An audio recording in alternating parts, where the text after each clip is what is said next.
Hello friends, welcome to our channel movie house. आज हम जिस फिल्म के बारे में बात करने जा रहे हैं वो है मैरिज स्टोरी। फ्रेंड्स, अगर आपको हमारी मूवी पसंद आती है तो प्लीज लाइक, शेयर और सब्सक्राइब जरूर करें। तो चलो स्टार्ट करते हैं अपनी मूवी। फिल्म एक शादीशुदा कपल के वॉइस ओवर से शुरू होती है। चार्ली और निकोल जो कि एक्सप्लेन कर रहे होते हैं अपनी शादीशुदा जिंदगी के बारे में कि क्यों वे एक दूसरे से इतना प्यार करते थे।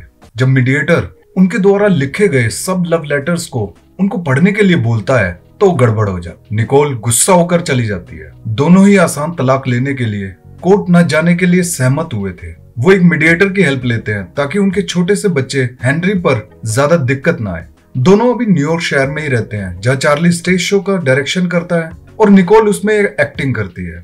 तभी निकोल को एक टीवी एंकर का अच्छा ऑफर मिलता है और उसे बीच में ही चार्ली के शो को छोड़ना पड़ता है ताकि वो शूटिंग के लिए लॉस एंजलिस जा सके। और वो हेनरी को भी अपने साथ अपनी मदर सैंड्रा के घर में रखती है जो कि लॉस एंजलिस में रहते हैं। लॉस एंजलिस में निकोल की कोवर्कर उसको एक अच्छे लॉयर के राय देती है ताकि वह आसानी से तलाक ले सके और उसे रेफर करती है फेमस डिवोर्स लॉयर नोरा फोन्से को जो कि बहुत स्ट्रॉन्ग डिवोर्स लॉयर होती है। अब निकोल नोरा से मिलती है। नोरा उसे सब कुछ बताने के लिए कहती है और निकोल बताती है कि वह पहले कितनी फेमस एक्ट्रेस थी जो लॉस एंजलिस में पली बड़ी थी, लेकिन न्यूयॉर्क में ट्रिप के दौरान वह चार्ली के प्यार में पड़ गई।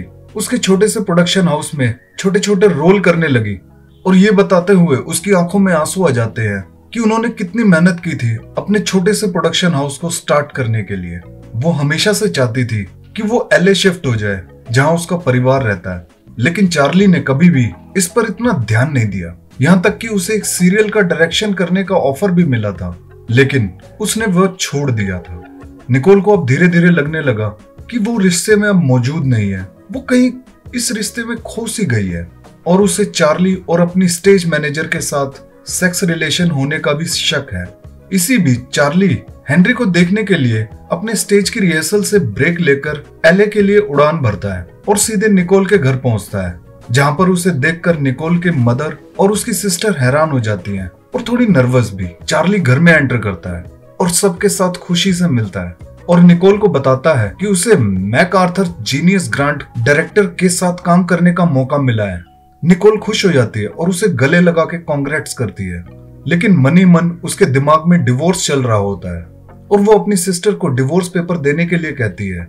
जब चार्ली डिवोर्स पेपर देखता है तो एकदम भौचक्का रह जाता है। चार्ली हैरान है क्योंकि उसने कभी नहीं सोचा था कि वो लॉयर हायर करेंगे, लेकिन निकोल उसे बताती है इस तरह से और आसान होगा तलाक लेना। चार्ली अब जे से मिलता है जो कि एक बहुत ही अग्रेसिव डिवोर्स का लॉयर होता है और साथ में बहुत महंगा भी, जिसे चार्ली अफोर्ड नहीं कर सकता। वो अपने काम कंटिन्यू रखने के लिए वापस न्यूयॉर्क चला जाता है। अपनी स्टेज मैनेजर मैरी एन से कहता है कि भले ही उन्होंने एक बार सेक्स किया हो, लेकिन इसे लंबे समय तक संभालना अब उसके बस की बात नहीं है। नोरा चार्ली को फोन करती है ये सोचते हुए कि उसने अब तक तलाक के कागजात का जवाब क्यों नहीं दिया, और चार्ली जवाब में कहता है कि वो बहुत बिजी था इसलिए वो इसका रिप्लाई नहीं कर सका। अब नोरा उसे बताती है कि अगर वो 30 दिन के अंदर उन्हें जवाब नहीं देता तो कोर्ट निकोल को हेनरी की पूरी कस्टडी दे देगा। अब चार्ली घबरा जाता है और वो जल्दी से LA की फ्लाइट पकड़ता है और वकीलों से मिलना शुरू करता है, जहां उसे पता लगता है कि निकोल पहले से ही उनमें से ज्यादातर वकीलों से मिल चुकी है और वो चार्ली से डबल फीस मांगते हैं जो चार्ली के बस से बाहर है। सैंड्रा उसे बर्ट स्पिट्स के बारे में बताती है जो कि एक एक्स लॉयर होता है जो वो अपनी छोटी सी प्रैक्टिस चला रहा होता है। चार्ली जल्दी से बर्ट से मिलता है। बर्ट उसे चेतावनी देता है क्योंकि हेनरी कैलिफोर्निया में पैदा हुआ था और कैलिफोर्निया में ही स्कूल जाता था, तो कोर्ट उन्हें कैलिफोर्निया कपल के रूप में ही देखेगी। चार्ली बार बार जोर देकर कहता है कि कैलिफोर्निया में वो कुछ ही टाइम रहे थे और वो एक न्यूयॉर्क कपल है और हेनरी को न्यूयॉर्क वापस आना चाहिए। बर्ट उसे बड़ी रहम की नजरों से देखता है और इस प्रोसेस के दौरान वो चार्ली को एक सच्चे व्यक्ति के तरह मानता है। वह चार्ली को अदालत में बेहतर दिखने के लिए LA में एक अपार्टमेंट लेने की सलाह देता है और चार्ली वैसा ही करता है।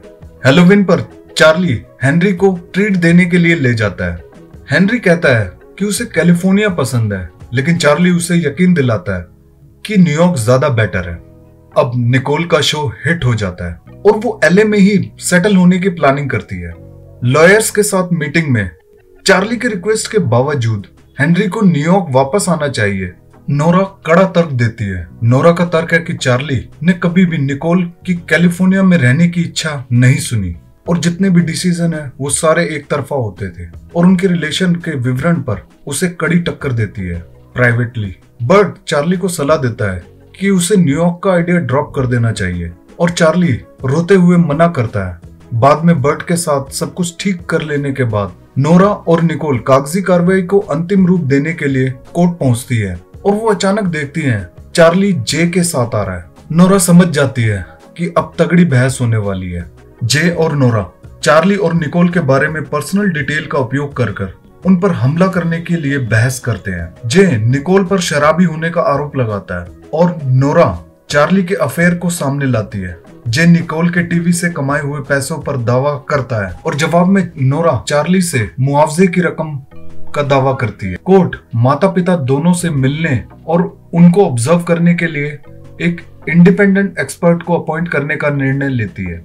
निकोल चार्ली के अपार्टमेंट में जाती है इस पर बात करने की उम्मीद में, ये महसूस करते हुए कि वकील अपनी हद पार कर रहे हैं। चार्ली सहमत भी हो जाता है लेकिन बातचीत जल्द एक लड़ाई में बदल जाती है और धीरे धीरे वो भयंकर रूप से लड़ने लगते हैं। चार्ली उस पर झूठ बोलने का आरोप लगाता है और वो ये कहता है कि वो उसके साथ खुश नहीं है और वो कभी खुश भी नहीं होगी। निकोल उसे बताती है कि वो कितना स्वार्थी है, वो सिर्फ अपने बारे में ही सोचता है और चार्ली चीखते हुए बोलता है कि वो चाहता है कि निकोल मर जाए। फिर चार्ली अपने घुटनों पर बैठकर फूट फूट कर रोने लगता है और वो टूट जाता है। निकोल चार्ली को रोते हुए देखकर उसे संभालने की कोशिश करती है। नोरा निकोल को ऑब्जर्वर से मिलने के लिए तैयार होने के लिए बोलती है और ये समझाते हुए कि भले ही फादर के पास कुछ छूट हो लेकिन मदर्स को हमेशा परफेक्ट होने की उम्मीद की जाती है और साथ ही उसे अल्कोहल से दूर रहने की राय देती है। ऑब्जर्वर चार्ली को देखने के लिए आती है और खाने के दौरान हेनरी चार्ली को अपनी जेब से चाकू वाली ट्रिक करने के लिए कहता है। चाकू की बात सुनकर ऑब्जर्वर थोड़ी सी चकित हो जाती है और चार्ली भी थोड़ा चिंतित हो जाता है और वो ऑब्जर्वर को समझाने की नाकाम कोशिश करता है कि वह निकोल के साथ एक मजाक किया करता था। तभी वो एक चाकू लेता है और अपने आप को काटने की एक्टिंग करता है लेकिन वो गलती से खुद को रियल में काट लेता है। ऑब्जर्वर घबरा जाती है लेकिन चार्ली अपने बहते खून को छुपाने की कोशिश करता है और ऐसे बिहेव करता है जैसे सब कुछ नॉर्मल हो लेकिन उसका बहुत खून बह रहा होता है। ऑब्जर्वर उसकी हालत देखकर वहां से जल्दी निकलना चाहती है और जैसे वो जाती है चार्ली फर्श पर लेट जाता है। चार्ली और निकोल दोनों तलाक की महंगी फीस भी दे रहे हैं और अपना खून भी बहा रहे हैं और आखिरकार वो समझौता करने के लिए फैसला करते हैं। नोरा और जे अपने अपने दावों को वापस ले लेते हैं और फाइनल फैसला होता है कि हेनरी एलए में अपनी मदर के साथ ही रहेगा। हालांकि नोरा कंफ्यूज निकोल को बताती है कि जब चार्ली शहर में ही नहीं है तो टेक्निकली ये साझा हिरासत नहीं है क्योंकि निकोल को कस्टडी में 55% और चार्ली को 45% मिलते हैं, सिर्फ इसलिए कि नोरा नहीं चाहती थी कि चार्ली उसे कहने लायक हो कि वो जीत गया है। न्यूयॉर्क में एक जैज सिंगिंग बार में चार्ली अपने साथी कलाकारों के साथ होता है। वो उठता है और बीइंग अलाइव का गाना गाने लगता है। 1 साल बीत जाता है, अगली हैलोवीन आती है। निकोल खुश है और अब किसी नए के साथ डेट कर रही है और एमी अवार्ड के लिए भी नॉमिनेट हुई है। चार्ली सबसे मिलने के लिए एलए आता है और निकोल से मिलता है और साथ ही निकोल को ये बताता है कि उसे एलए में डायरेक्शन का काम लिया है और कुछ टाइम के लिए वो एलए में ही रहेगा। और जब उसे पता चलता है निकोल के नॉमिनेशन के बारे में, उसके लिए वो उसे बहुत खुश होता है। अब वो अपने बेटे हेनरी से मिलने के लिए रूम में एंटर करता है और वो देखता है कि हेनरी एक लेटर पढ़ने की कोशिश कर रहा है तो चार्ली उसकी हेल्प करता है। जैसे ही वो लेटर पढ़ता है तो उसे समझ आता है कि ये लेटर तब का है जब तलाक शुरू हुआ था, जो कि निकोल ने मीडिएटर को लिखा था। और उसमें लिखा देखता है निकोल चार्ली के बारे में उसकी तारीफ कर रही है कि वो कितना परफेक्ट है और चार्ली हेनरी को मुझसे ज्यादा समझता है और उसमें अच्छे फादर होने की सारी क्वालिटी है। ये सब पढ़कर चार्ली रोने लगता है जबकि निकोल उसे पीछे से देख रही होती है। अब सब हैलोवीन की पार्टी में जाने के लिए तैयार होते हैं। तभी निकोल चार्ली से पूछती है कि क्या आज रात वो हेनरी को अपने साथ ले जाना चाहता है, भले ही आज रात की टर्न उसकी है। और चार्ली हाँ कहता है और वो जैसे ही जाने लगते हैं निकोल आवाज लगाकर उन्हें रुकने के लिए कहती है और उनके पास दौड़कर जाती और चार्ली के खुले हुए लेसेस बांधती है और उन्हें गुड बाय कहती है। फ्रेंड्स, फिल्म यहीं खत्म हो जाती है। अगर आपको हमारी वीडियो पसंद आए तो प्लीज लाइक, शेयर और सब्सक्राइब जरूर करें। थैंक्स, बाय, चाओ।